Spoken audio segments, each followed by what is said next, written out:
Kumusta kayo mga padreng at welcome back na naman sa ating channel. May nagtatanong sa atin, isa nating subscriber. Bagong tune-up lang daw yung kanyang makina, pina-change oil tune-up niya. Pero bakit maingay pa rin yung kanyang makina? Saan daw kaya nagmumula?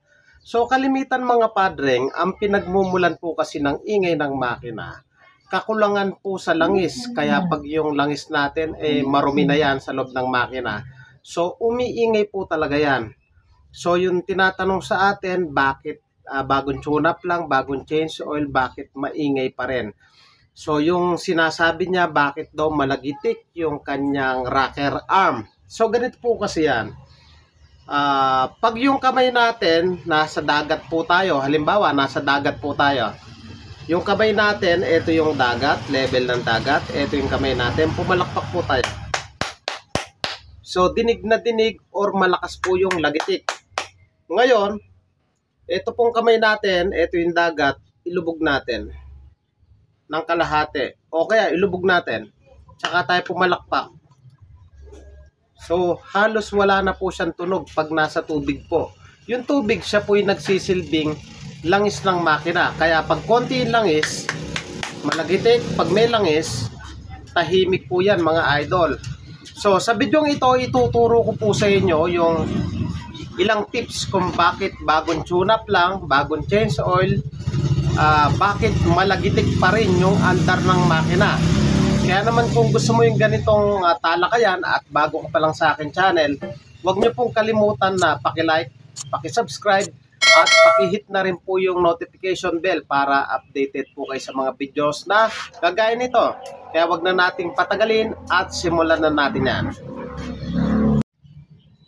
So sinasabi ni boss, bagong tune-up lang yung kanyang rocker arm, bagong adjust, so bagong palit ng langis. Pero tama naman yung ginawa ng mekaniko, pero bakit daw maingay pa rin? So ganito lang yan mga idol, kalimitan kasi nagpapa-tune up tayo, meron kasing isang bagay tayong kinakalimutan. So okay, tanggalin natin to. In-adjust yung barbula, kinontrahan, linagyan ng magandang clearance. Dito umiikot, so napatunayan na hindi tukod. So maliit yung clearance, so tama naman siya. So proper naman yung adjustment. So in-adjust naman siya ng maligamgam. So ibig sabihin tama talaga yung ginawa. So bakit nga ba umiingay yung rocker arm niya kahit bagong adjust po yon? So kalimitan, so pag tinanggal na natin yung cover dito mga idol, dito na tayo nakapokus. So nawawala na tayong focus sa ibang parte. So itong tip ko po sa inyo mga idol, maiiwasan yung ganong senaryo. So pag in-adjust po natin yung barbula, mapapansin nyo po rito, may butas yan. Galing po yan dun sa baba, dun sa may clutch, bobomba pataas dito, dadaan sa block. Tapos hindi naman po to langis po yan, sumasampa dyan. Hindi po yan dadaretso dito sa rocker arm. Hindi po yan dadaretso. Dito po yan papasok mga idol. Ayan o. Diba meron po tayong packing gasket. So hindi po dadirect dito yung langis. May makikita po kayo yun o, butas o. Yun o, butas. Yung butas po na yan, dadaan dito. Yan. So papasok dito. Ayan, bubugan niya yung rocker arm natin sa mga butas na yan.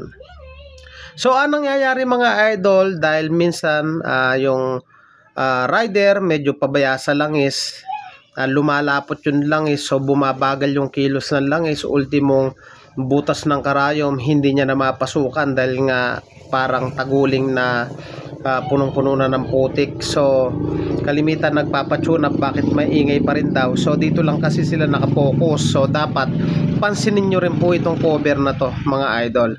So papasok dito yung langis mula rito. Ay, so lulusot yan dito mga idol.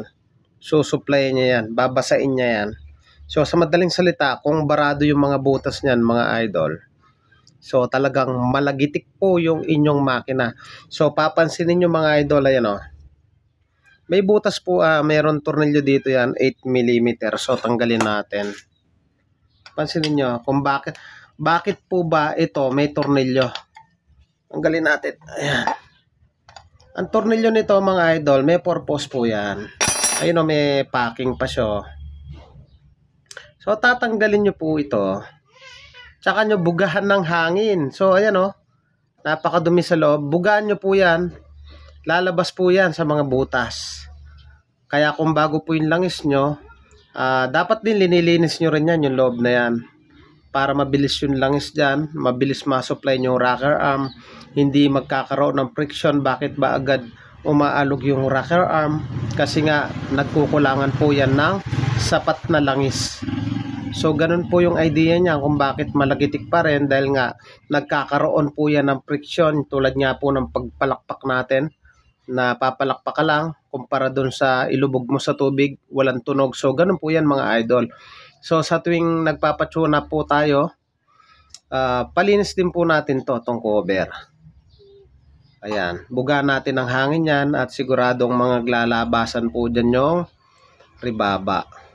Okay? Mga padreng, sana nagustuhan nyo po yung ganitong tutorial o tips. At kung bago ka pa lang sa akin channel, huwag nyo pong kalimutan na paki-like, paki-subscribe at paki-hit na rin po yung notification bell para updated po kayo sa mga tips, tutorial na kagaya nito. Thank you po sa inyo. God bless at mabuhay po kayo.